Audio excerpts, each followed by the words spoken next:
So let's start now from page 4.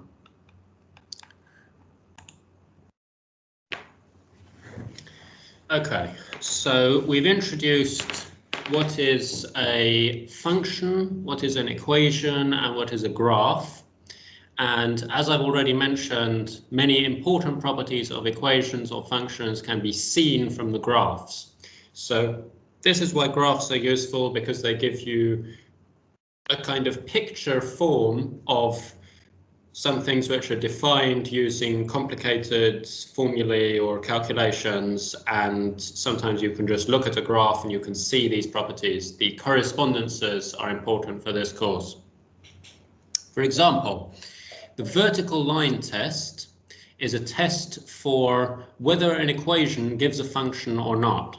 So as I told you, every function gives an equation, but not every equation gives a function. So if I give you an equation, is that a function or is it not a function? And the way to answer this is by looking at the graph. Does any vertical line meet the graph more than once? If any one vertical line meets the graph more than once, then it is not a function. If every vertical line meets the graph at most once, then it is a function. For example, these two equations, y equals 5x, y equals x cubed minus 3x. If we want to draw vertical lines here, every vertical line we can draw hits the graph exactly one time. There is never a vertical line which hits the graph twice. So that means that these things are functions. Every vertical line meets the graph at most once. Okay, now if you look at this example, x squared plus y squared equals 1. This is the equation of a circle. And if I draw a vertical line like here, then this vertical line meets the graph twice. Once here and once there. And that means that this equation is not a function. Same thing with this last graph. I have not bothered to give you a form of the equation there because it could be something, well, it's obviously something really complicated, but I've just drawn a graph to use as an example. And if we draw a vertical line here, then this meets the graph 3 times. 1, 2, 3. Although, by the way, if you draw a vertical line here, it meets the graph only once, but that's not important, because if there is any one vertical line that meets the graph more than once, that's enough to make it not a function. And to be a function, you need every vertical line to meet the graph at most once. So in these cases on the right, some vertical line meets the graph more than once.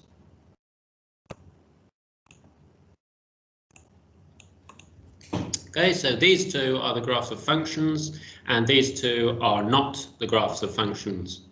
And to see why this correspondence exists, we can remember what is the meaning of being a function. A function is a rule for sending x to y. So if there is just one value of x going to more than one value of y, then it can't be a function, because this rule, if you're given a value of x, then the rule must give you exactly one value of y. So in these cases, a vertical line, remember, vertical line means a fixed x coordinate, a fixed amount to the left or to the right, a fixed value of x. If you fix a value of x, but you have 2 different or 3 different y coordinates on the curve, then that means there's 2 or 3 points on the curve which have the same x and different y. But if it was a function, the same x should always give just one same value of y. So that's why the vertical line test works, because you have the same value of x giving different values of y means not a function. But if every value of x gives just one value of y, then it is a function. So that's the vertical line test. We also have a horizontal line test. And this works for functions to say whether the function is surjective or not, and whether the function is injective or not. So forget about the vertical lines and draw horizontal lines. If every horizontal line meets the graph at most once, the function is injective. So remember, it's allowed to not meet the graph at all, then it's still injective. But if any horizontal line meets the graph more than once, then the function is not injective, because a horizontal line corresponds to a fixed value of y. And if two different x go to the same y, that is the meaning of not injective. So let me add this as a remark here. Two x go to the same y. That is the case where a horizontal line, which is a y coordinate, meets the graph more than once, two different values of x, and that means not injective. If every horizontal line meets the graph at least once, so it could be 1 times, 2 times, 3 times, but it must at least meet the graph somewhere, then the function is surjective. But if there is any one horizontal line which does not meet the graph, then the function is not surjective. Because if a horizontal line, remember, a horizontal line is a fixed y coordinate, if a horizontal line does not meet the graph, then that gives you some value of y is not covered by the function, which is the meaning of not surjective. But if every value of y is covered, every horizontal line meets the graph, then it is surjective. So injective and surjective is the same as every horizontal line meets the graph at most once, injective, and every horizontal line meets the graph at least once, which is surjective.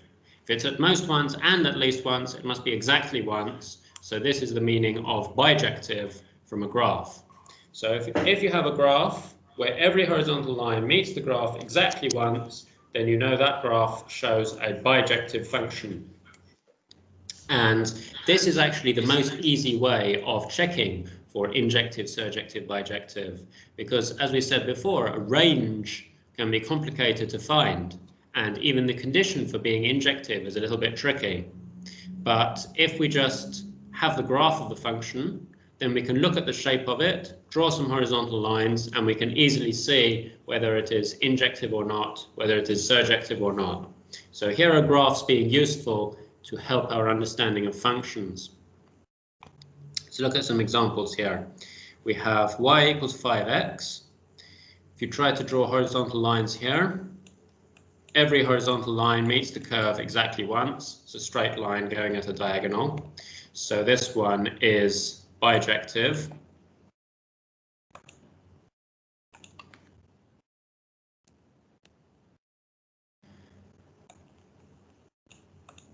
X cubed minus 3x. Remember this curve with the bumps in it. Now some horizontal lines,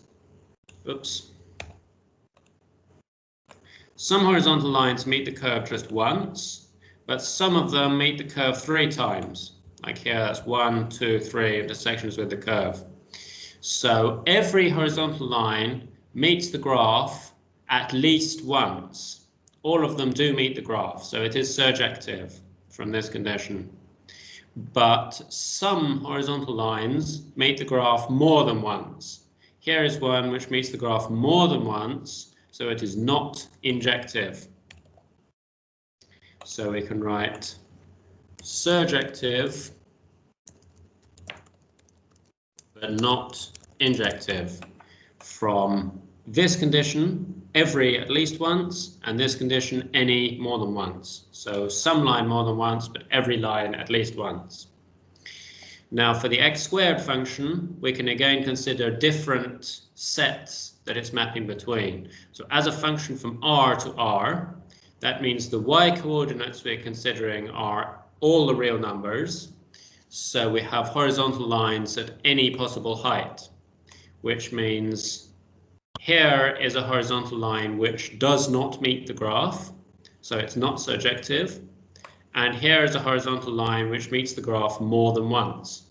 So does not meet is possible, more than once is possible. That means it's not injective and it's not surjective.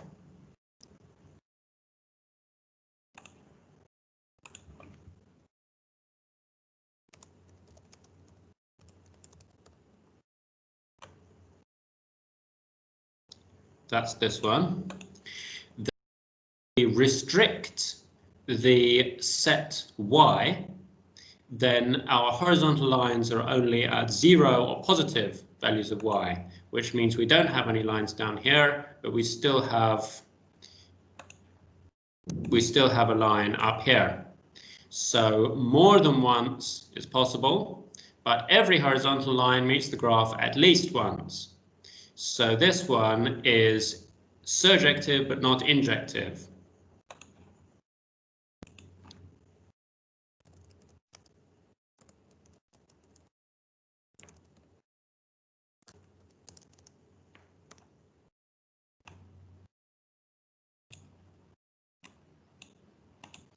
And here we have restricted the domain. So with a smaller domain, we have only half of the curve existing, which means every line hits the curve at most once, because the left half is not there anymore, but we still have some horizontal lines which do not meet the graph. So it is not surjective. We found a line which does not meet the graph, but it is injective, because every line meets the graph at most once.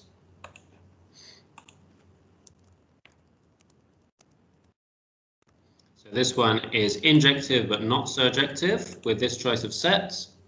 And finally, we have the function from positive reals to positive reals, and here every horizontal line meets the curve exactly once, because there is nothing below the x-axis, there are no negative values of y, and there is no left half of the curve. So in this case, finally, it is bijective.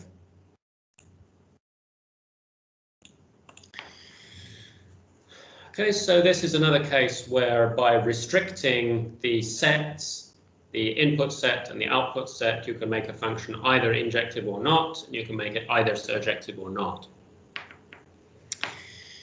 Now, the y-intercept of a graph is, these are a couple more concepts to define. Y-intercept is where a graph meets the y-axis, and the x-intercepts are where a graph meets the x-axis. Notice that y-intercept is singular. There's only one y-intercept, because this is where we fix x equals 0. The y-axis is the line x equals 0, and if we put x equals y equals f of 0, and that is one single point. X-intercepts, you can have more than one. X-intercepts are where y equals 0, because the x-axis is the line y equals 0 at height 0, so to speak. And if you put y equals 0, then you are solving the equation f of x equals 0. You have to find the values of x which satisfy f of x equals 0. So y-intercept is just calculating f of 0. X-intercept is solving an equation which could have many different solutions. If you take, for example, x squared minus 1 equals 0, that could be true either at x equals 1 or x equals minus 1. So there is a function with two x-intercepts. You can also have a function with no x-intercepts.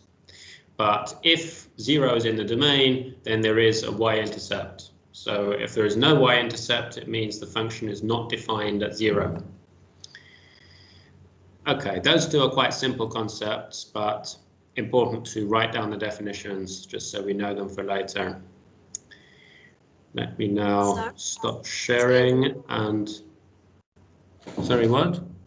I have a question. Yes? Can you get back to the example? When it's not injective, not surjective, why is it not surjective? I didn't get it. This x squared example here? Yeah, y equals x squared from r to r. Okay, it's not surjective because of this horizontal line at the bottom, which corresponds to a value of y like y equals minus 1, which is not in the range.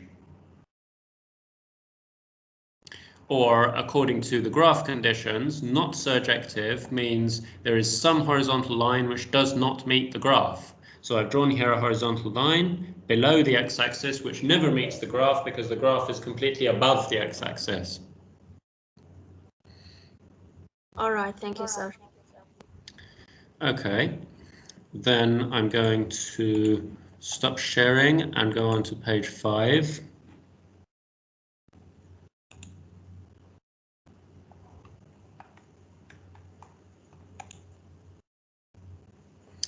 Okay, so another couple of quick definitions here. An even function is a function such that f of minus x equals f of x always. So that means the values at negative numbers are equal to the values at positive numbers. And an odd function is a function such that f of minus x equals minus f of x always. So the values at negative numbers are minus the values at positive numbers.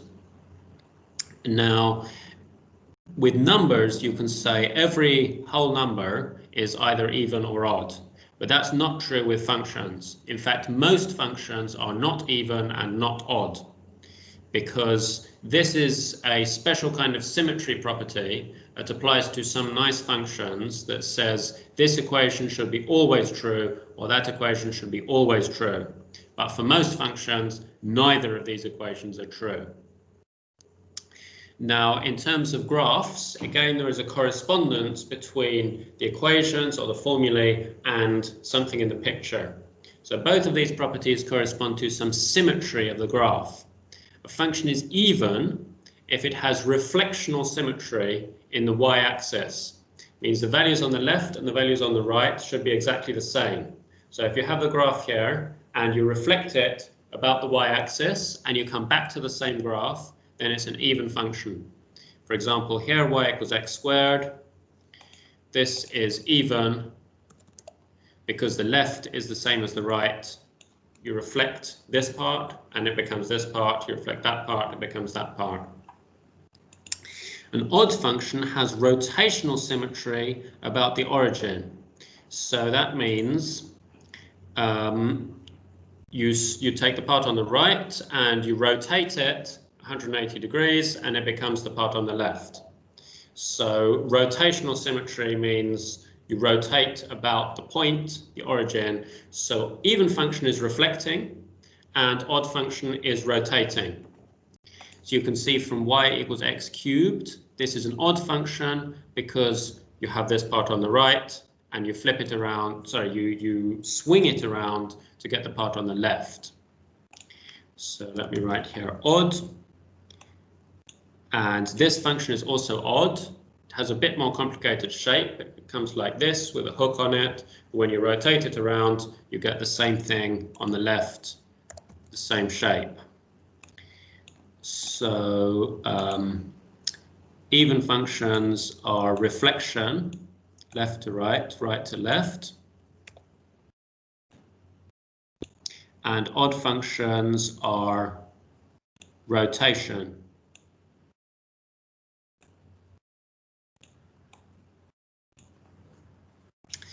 Okay, now I've left a couple of blank axes here, so I'm going to draw just some kind of weird function.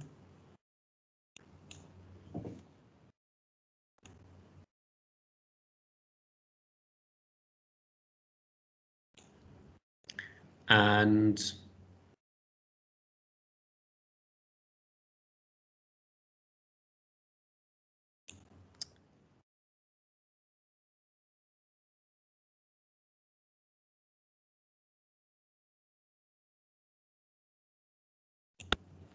like this. So I've drawn the same thing on the left that we had on the right. So this has reflectional symmetry and this is an even function. I've no idea what function this is. Don't bother to think about its equation or something, but you can just see from the graph that it's even. Now let me try and draw a complicated odd function.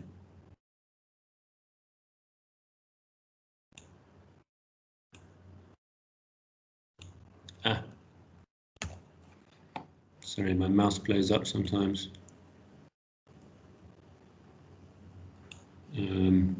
This is more tricky. because rotation is a little bit harder to understand, harder to draw.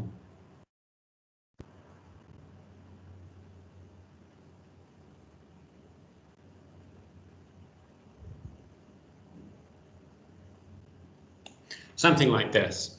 So you have the same shape on the, actually, let me do something else.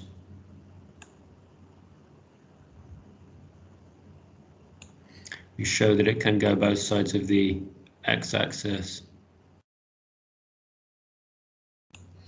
So this is a function which is odd, because if you take this bump, it rotates to that. Let me point more clearly. This bump rotates to that bump. This bump rotates to that bump.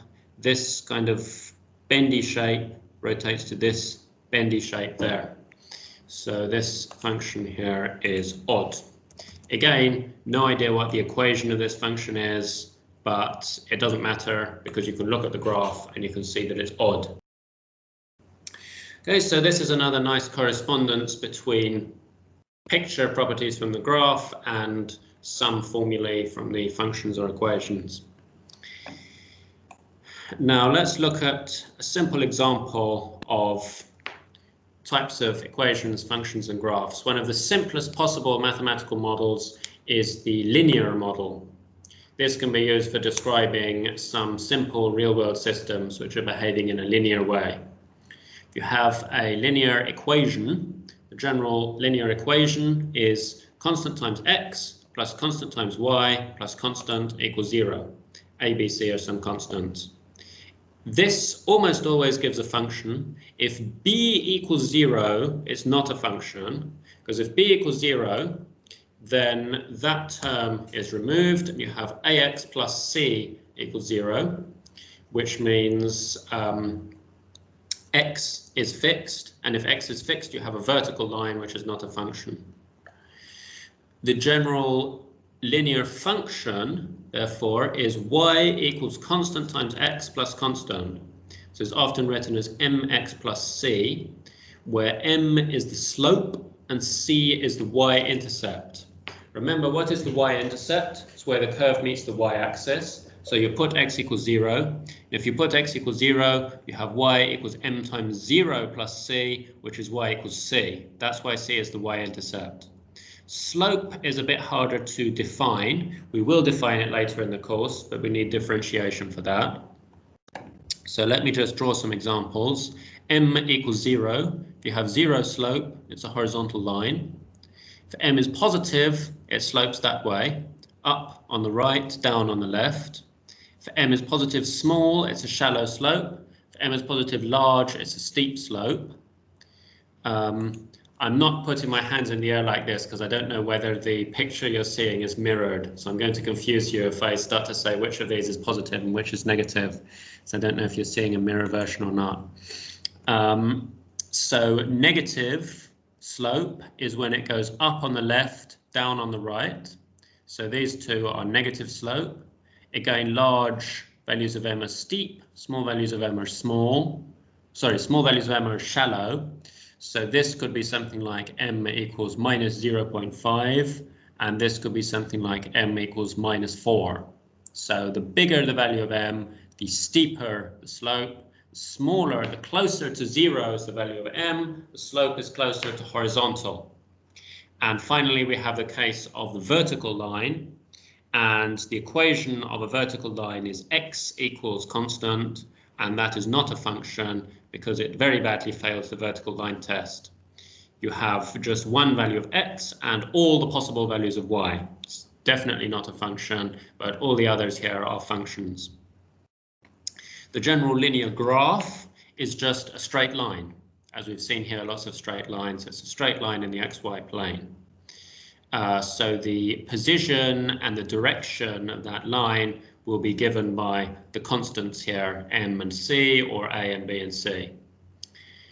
Okay, so we have linear equations, linear functions, linear graphs, and they all correspond with each other somehow with some amount of variation. Like these constants can vary, those constants can vary, and the direction and position of the line can vary. Important fact, a linear function or equation or graph is completely determined by either 2 points on the line or by 1 point and the slope. So that means if I give you 2 points in the xy plane, 1 point there, 1 point there, there is a unique line which passes through those 2 points. So I give you 2 points and you know the line completely. If I give you 1 point and the slope, then again, you know the line completely. There is only one possible line which passes through this point with this slope. It's that line there. Like you put it through the point and you fix the slope and that's it. So if the 2 points on the line are, for example, let's say A, B, and C, D. I'm overusing letters here for different things, but I want to show you how to get the equation. And let's say here that the point is AB and the slope is M. Then the equation of the line in this case would be y minus b over x minus a equals m. So that's a linear equation because if you multiply by x minus a on both sides, you get y minus b as m times x minus a, and eventually you get y equals mx plus constant. And if you're given 2 points, then it's y minus b over x minus a equals the slope again. How do you get the slope from 2 points? You do another subtraction and division. D minus b over c minus a. Subtract y coordinates divided by subtract x coordinates. This right hand side, of course, is a constant. D minus b over c minus a is m, so it's the same form of equation as that.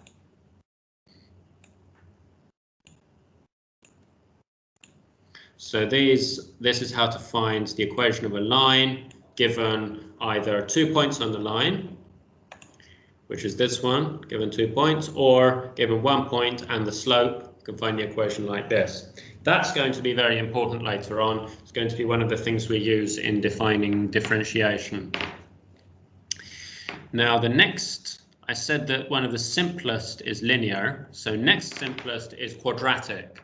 You have a general quadratic function, which is given by y equals constant x squared plus constant x plus constant. You have a quadratic equation, so if you solve this function equals 0, the solutions are given by this, the quadratic formula, which again I'm hoping that you're familiar with.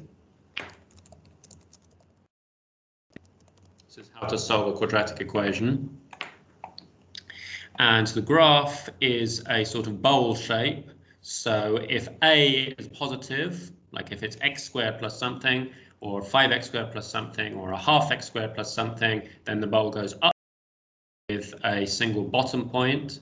And if A is negative, like if it's minus x squared plus something, or minus 3x squared plus something, then the bowl goes down. So it has a top point and it goes down on both sides. So this is with A negative, and this is with A positive. So again, there is a correspondence between the function, the equation that can be solved, and the graph. And again, hopefully, most of you will already know all this. I'm just, again, giving this kind of introductory topics to put everyone on the same page. And speaking of pages, let's now go on to page 6.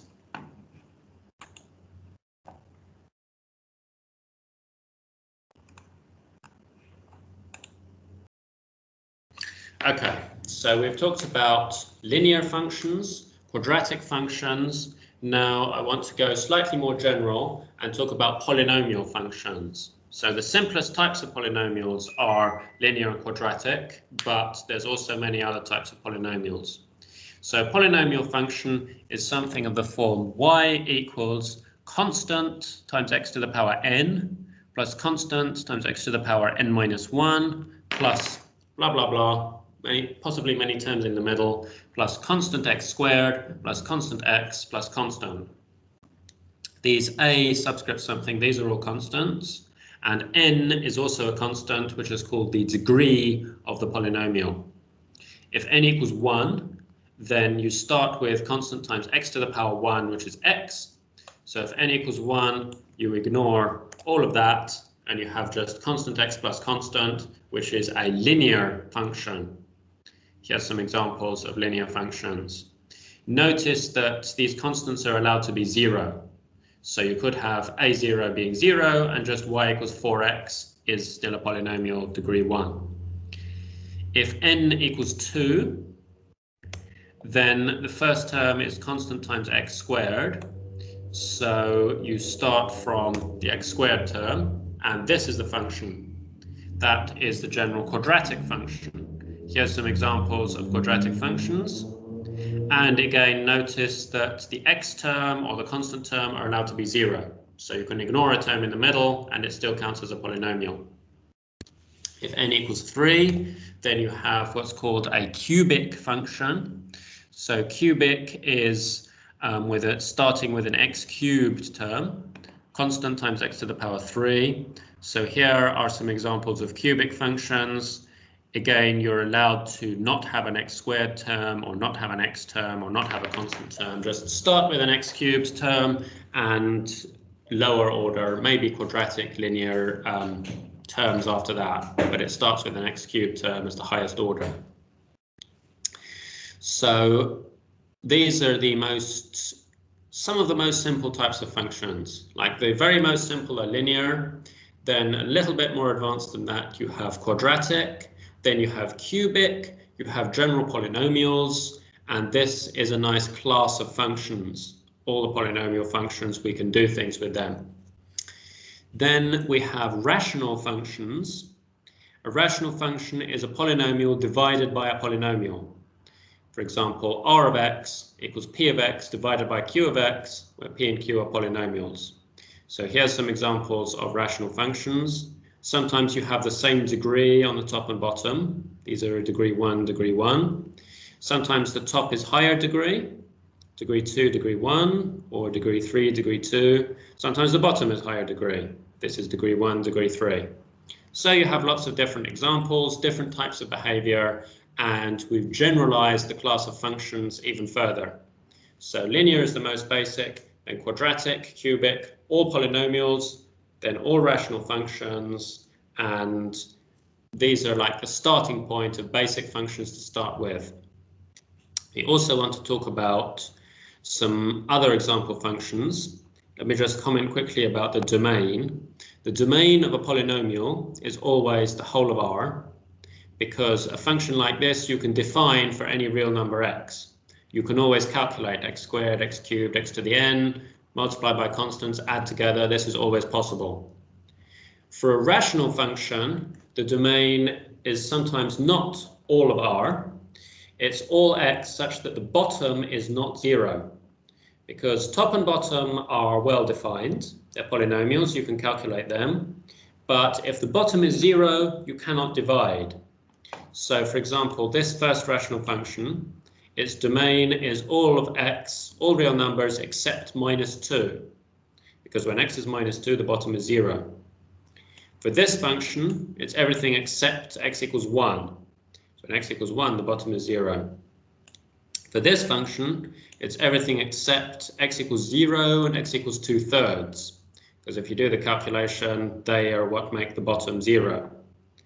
And for this one here, it's everything except x equals 1 and x equals 2, because again, if you calculate with x equals 1 or 2, the bottom becomes 0. So to find the domain of a rational function, sometimes you need to solve a polynomial, to solve the bottom equals 0. Notice that for a rational function, bottom equals 0 will give you the domain or the points not in the domain rather, and top equals 0 will give you the x-intercepts. But y-intercepts are given by putting x equals 0. So a common mistake that people do in exams is to find the x-intercepts by putting top equals 0, and then they think that bottom equals 0 is y-intercept. But that's not true. You don't have this symmetry. Top equals 0 gives x-intercepts. Bottom equals 0 gives points outside the domain. Okay, let's look at some other important example functions. Square root function, y equals root x. That's shaped like this. It's actually like x squared, but it goes the other way. So it starts off vertical. It's like a sideways bowl, we can say. If you had root x and minus root x, then it would be a complete bowl, but it's a function, so we're only taking the top half, which is positive. When we use this square root notation, we always mean the positive square root.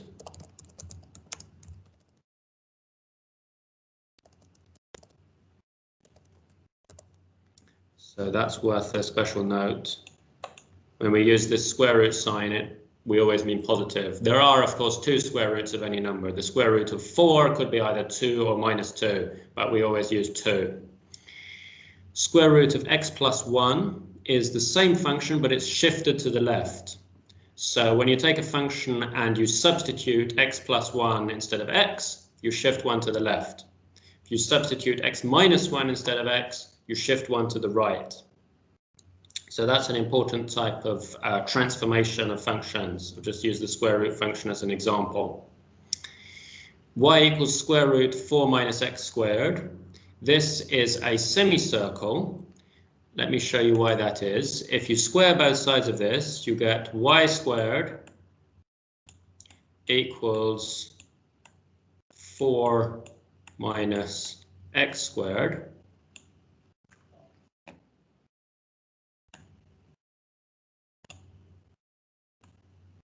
And then if we add x squared to both sides, then you get x squared plus y squared equals 4, which you may recognize as the equation of a circle. So x squared plus y squared equals 4 is a circle, but a circle, of course, is not a function.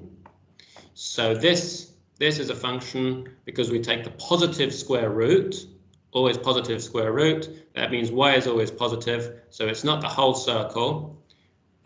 The whole circle goes around like this as well. That would be the whole circle. To make it a function, we cut off the bottom half and we leave just the top semicircle. So that's another important type of function. We're going to use this for some examples. Then another, hang on, let me just check where I got notification from Teams. There's a problem on the internet, sorry, okay.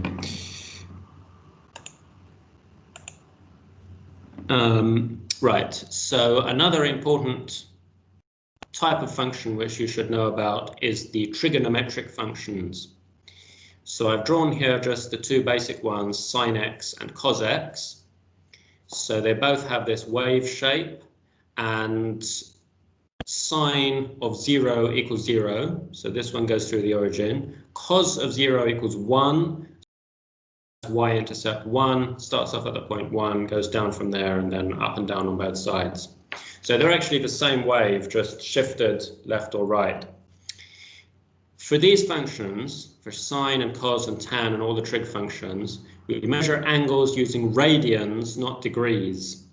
So you might have seen before like 90 degrees, 180 degrees, this kind of thing. But here we are using radians, which means that 180 degrees is pi, 3.14159 radians. 90 degrees is pi by 2, pi over 2.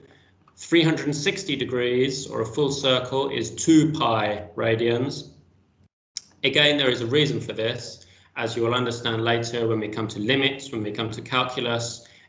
Calculus works only with radians. It works in a good way, only with radians. If you used degrees for sine and cos, then everything would be more complicated. But when you use radians, it's fine. These functions are also periodic. That's an important point. So as you can see here with sine, you've got the same shape copied to the left and the right. Like the shape you see here, bump up, bump down. It's the same shape you see here, bump up, bump down. It's the same shape that's starting there. You're going to have bump up, bump down. Infinitely many times this shape is copied. Periodic means that f of x plus the period equals f of x for all possible numbers x. So this is true for sine and cos and for all the various trig functions. So periodic is another property of functions which can be defined by a formula like this. You want f of something equals f of something. You can also read it from the graph, because if a function is periodic, then it's just the same shape copied to the left, to the right, infinitely many times. The period is 2 pi, means this constant that goes inside the brackets, f of x plus constant equals f of x for periodic functions. For these functions on the left, they have some restricted domains.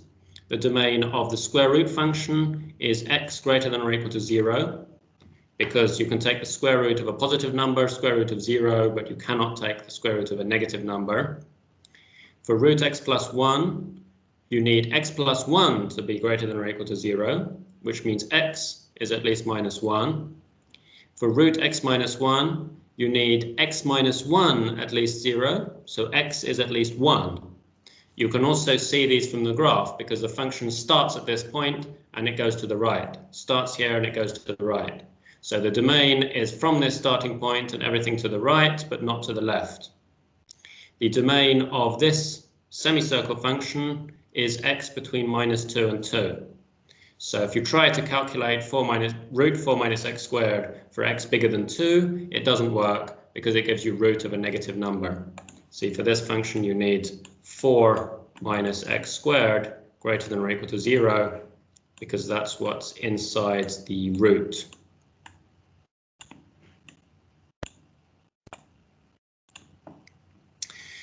Okay, so these are just some nice examples of functions with restricted domains, not only the real numbers or the positive real numbers or something like that, but we have here a finite interval as the domain, and we have here intervals starting at other points instead of 0.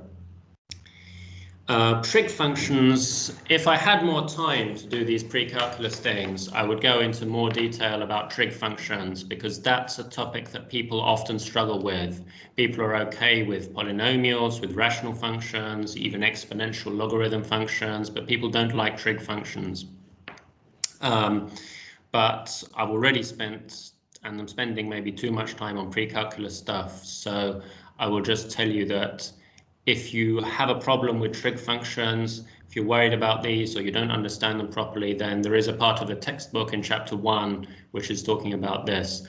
All of these pre-calculus things I'm covering now are basically chapter 1 of the textbook, just as an introduction. And then in chapter 2, we start on the real course outline of calculus 1, and we start on calculus things like limits.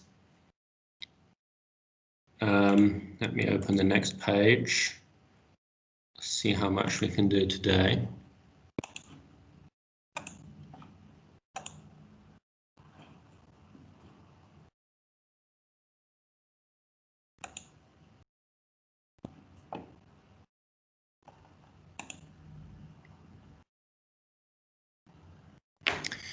Okay, so another thing about functions is how we can combine them together.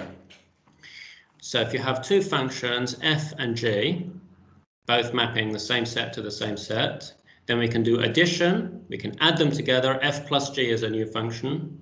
We can do subtraction, f minus g is a new function. We can do multiplication, f times g is a new function.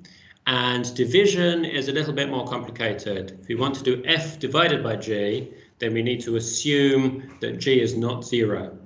So f of x over g of x is a function of all numbers x in the domain with g of x not equal to 0. It's like with rational functions. You divide a polynomial by a polynomial, but you need to assume that the bottom is not 0. So these are all new functions h from x to y between the same sets. Now, the most complicated way of combining functions, at least in this course, is called composition. So if you have two functions, f from x to y, g from y to z, their composition is what you get by applying one function and then the other one. So remember, a function is a rule, it transforms numbers. So if you start with a number x, you transform it to a new number y, then you transform that to a new number z. You take f of x as the input for g. You take g of f of x. And composition, the notation for this is a little circle here. This is a circle, it's not just a dot, but it's not as big as an O. It's like a small circle, and that means G composed with F, and it's defined like this. For example, adding two functions, x squared plus x, subtracting functions, x to the 4 minus 2x plus 3, multiplying two functions, x times sine x, dividing two functions, x squared plus 1 divided by x squared minus 1. Here we have to assume the bottom is not 0. So x squared minus 1 is not 0 means x is not plus or minus 1. That's a nice example of a rational function. Polynomial divided by polynomial. The bottom has a couple of zeros, so you need to remove them from the domain. Composition, if you have the function root x, the function x cubed minus 1, then f composed with g, remember that the second one is the inner one. F composed with g is like f brackets g. G composed with f is g brackets f. So the one that's inside the brackets you do first. So f composed with g of x, you calculate g of x first, x cubed minus 1, you apply f to that, square root x cubed minus 1. And the domain of this function is x such that the thing inside the square root is positive. So when you're doing composition, you have to be careful with the domain because you need the range of your f to be inside the domain of your g, if you're applying them in that order. The range of the first one should be inside the domain of the second one in the order you apply them. Of course, there are two different orders. So f composed with g is like this. G composed with f, that's g of f of x. So you do f of x first, is root x, and you apply g to that. Root x cubed minus 1. That's x to the power 3 over 2 minus 1, because root x is x to the power half. And these two are not the same function. They don't even have the same domain, because this one has a domain x at least 1, and this one has the domain x at least 0, because you just need root x to be defined. So they're two different functions, different domains. Composition, the order matters. If you add two functions, you can add them in either order. If you compose two functions, then you need to make sure which way around you're doing it. Composition is the most difficult of all of these ways of combining functions. These four are easy, they're just arithmetic, really. The only complicated one is division because of the domain. Composition is complicated, so try to understand this clearly. Try to understand what's going on here, why the domain is like this, why the domain is like this. And I think this is a nice example. If you understand that, you have a good idea of what composition means. Later in the course, we're going to consider these combinations and how they interact with other properties of, like, for example, continuity. We will define what it means for functions to be continuous. Then we can say if you add, subtract, composition of two continuous functions, is it still continuous? Things like this we will deal with in the next few weeks. I've been through that page very quickly. You just check what is on the next page.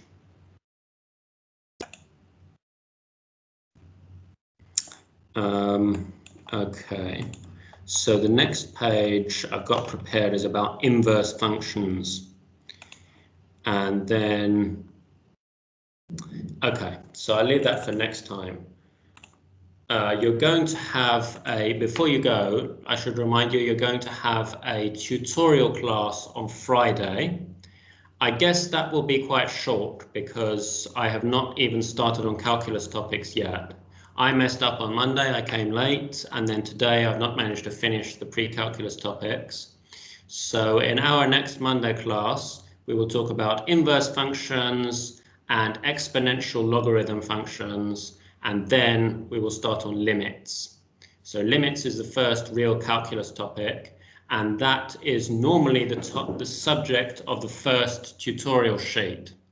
But this week, I guess the tutorial class might be just you meet the assistant, he introduces himself, and that's it. By the way, the assistant is not, there've been some swapping around among the assistants of different groups, so it's not Ojo anymore, it's going to be Saner Fidan. At least this week it will be Saner. Next week it might be Ismail, because we still have groups 1 and 9 together. So I'm taking like 60 students now in this class because it's group 1 plus group 9. Next week, they're going to either close one group or merge two groups, or they're going to sort something out so that I will only have one group of students. So for this week, you have a joint tutorial on Friday. It will be with Saner. And then next week, we will see what happens, and I will inform you in the team. Yeah, so the tutorial will be quite short. It's just going to be you meet the assistant, and maybe he will talk a bit about limits, just like to start introducing you to that topic with those questions, or maybe you wait until next week to learn about limits.